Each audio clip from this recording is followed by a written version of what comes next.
Why did Oda decide to give this random guy such a broken ability? Hello everyone, how's it going? This week we have another great chapter of One Piece. But before we begin, make sure to like the video and subscribe to my channel. Now without further ado, let's get right into it. First, of course, we actually don't have a cover story this week, since we have a color spread instead. And honestly, this is such a great color spread, where we have the Straw Hats racing on some flying fish from the Sabaody arc. Well, everyone except for Jimbei, who is just swimming by himself for some reason. I really like the colors that Oda went with for this spread, just vibrant and fun. Although there are some interesting color choices, with Nami wearing a yellow suit and riding on a yellow fish, despite the fact that that's usually Sanji's color scheme. And meanwhile, Sanji's stuff is green, which of course is usually Zoro's thing. I wonder why he chose to go with these colors. Maybe there is some reason for it. Or maybe he just thought that the spread looked better this way. Who knows? I also like how everyone else is seemingly trying to compete. But meanwhile, Robin and Brook are just chilling in the back, with Brook practically walking off the fish. Although I guess you could also argue whether or not Sanji is actually trying here. Now let's move on to the main chapter. We start off this week's chapter by picking up where we left off in the last chapter, with Saul trying to retrieve the kids that are walking off while sleeping. He tries to yell at them in order to wake them up, but to no avail.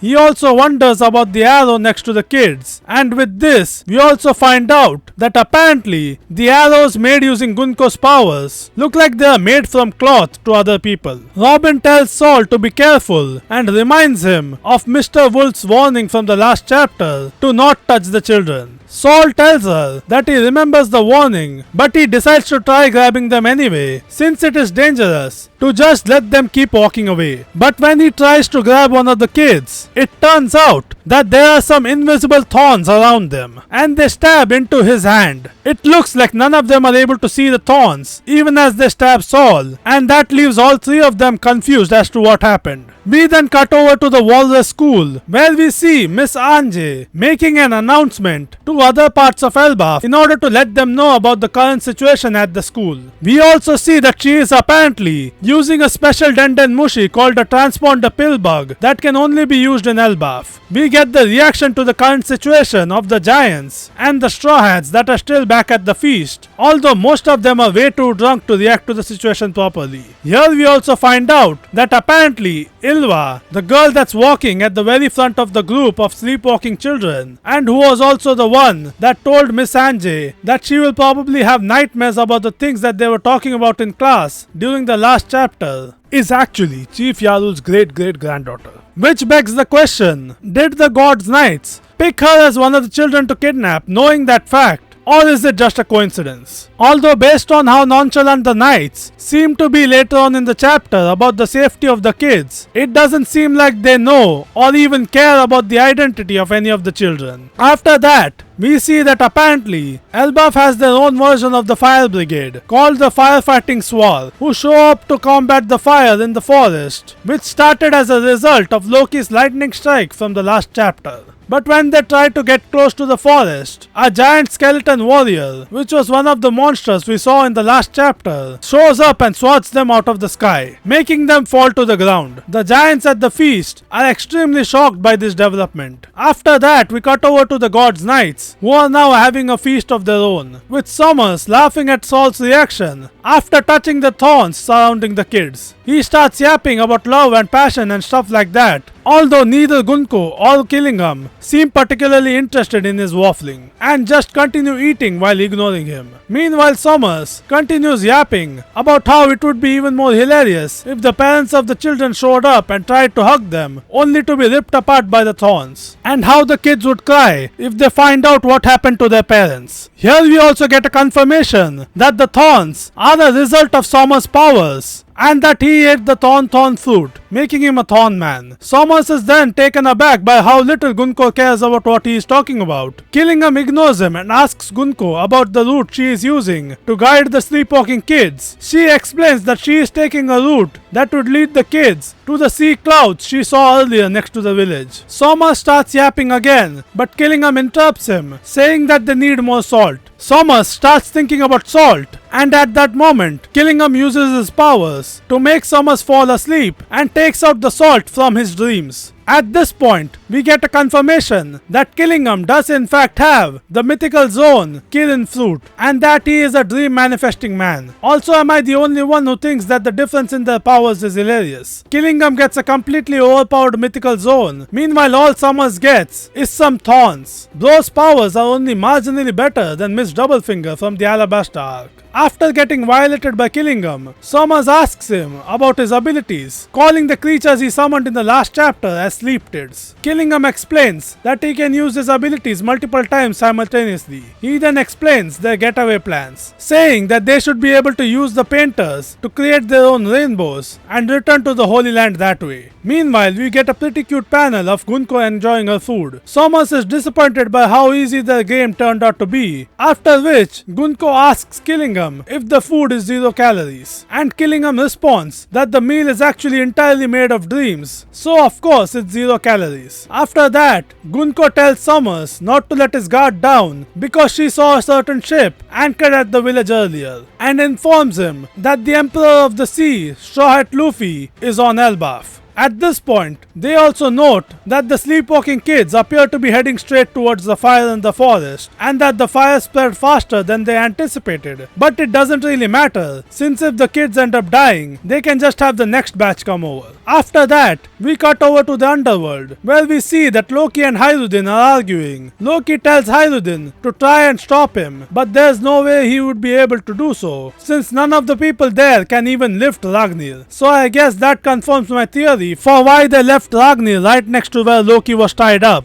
It was because, similar to Mjolnir from the Norse mythology, it seems Ragnir can also only be lifted by those that are worthy. Either that, or it's just insanely heavy. Gert tries to plead with Loki, but Loki tells them to choose whether to surrender their weapons and let him go, or let everyone in the Sun World die. Meanwhile, Sanji asks Luffy about what Loki's deal is, and Luffy says that he is injured and he wanted to help him. Hirudin is about to take Loki's offer, but Zoro stops him, probably because he noticed that Loki is just bluffing and is actually on the verge of collapsing. Luffy then says that he has to stop Loki since that was the deal he made. Hirudin tries to stop Luffy while Gerd once again pleads with Loki to stop, and Zoro tells Luffy to go easy on Loki or his wounds will get worse. Luffy then attacks Loki with his Gum Gum arm balloon, but before he can even hit him, Loki collapses on his own. After which, Zoro states that Loki was already at death's door and that Loki was probably planning to go to a safe location and pass out over there after escaping from them. But Zoro can't imagine that plan of his working due to the heavy blood loss he has already suffered. Zoro tells the giants that it's up to them whether to heal him up or let him die. Luffy tells them that he also had business with Loki, but he had to change course after seeing him beaten and bloodied. Zoro acknowledges that the matter of who attempted to kill Loki is separate from his own crimes. And we also get a thought bubble from Rodo claiming that he has an idea of who it was that tried to kill Loki. Luffy then begs Hirudin to help Loki, stating that he doesn't want to see him die, no matter who he is. Hirudin accepts, and then we skip a little bit of time to Gerd finishing up Loki's treatment and hooking him up to some blood bags. She then says that it will probably take a few months before Loki is fully healed, and she also says that if they want to see him fully recover, then they can't leave him in the underworld. But if they take him to a village, then the citizens will probably call for his execution, reiterating the fact that Loki is an irredeemable scumbag. Luffy then notes that Loki's horns are real and not just a part of his helmet,